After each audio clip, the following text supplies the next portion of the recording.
Жауынгер қорғаныста өз бөлімшесінің құрамында қимыл жасайды. Оның негізгі міндеті өз қаруын, жергілікті жерді, оқпаны мен орларды, сондай-ақ инженерлік бөгеттерді тиімді пайдалана отырып, басқа сарбаздармен бірлесе қарсыластың шабуылдаушы жаяу әскері мен танкілерін мүмкіндігінше көбірек жойып, олардың шабуылдарына тойтарыс беріп, бөлімше бекіген бекіністі ұстап тұру. Жауынгер қорғаныстағы өзінің орнын тек командир бұйрығымен ғана тастап кете алады.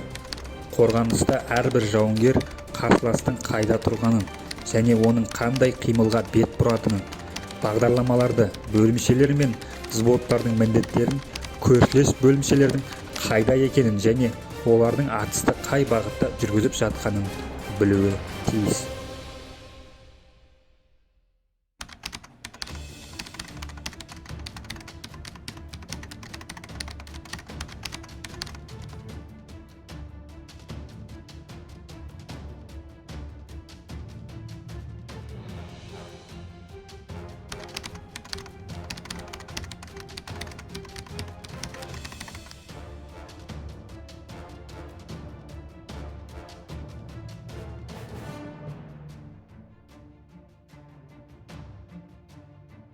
Тізеден ату үшін оқпаны 60 сантиметрге дейін.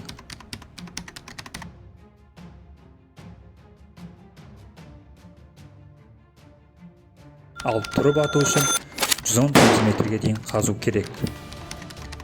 Оқпана сөзі жаңа сөз болып табылады. Орыс тіліндегі аудармасы окоп.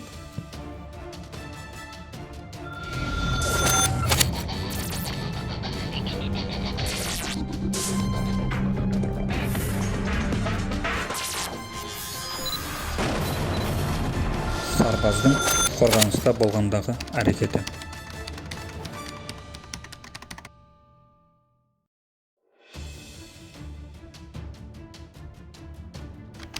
Қарсыластың шабуылдаушы жаяу әскеріне командирдің командасы бойынша, ал қарсылас егерде нақты атыс қашықтығына жақын келгенде өз бетімен оқ атады.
Бөлімше командирінің тапсырмасы бойынша жауынгер бөлімше мен взвод шабуылының объектісін және шабуылдағы қарсылас қимылын, шабуылдағы бағытын, бөгеттердің өту тәртібін және шабуылдағы қозғалысты нақты түрде елестете алуы тиіс.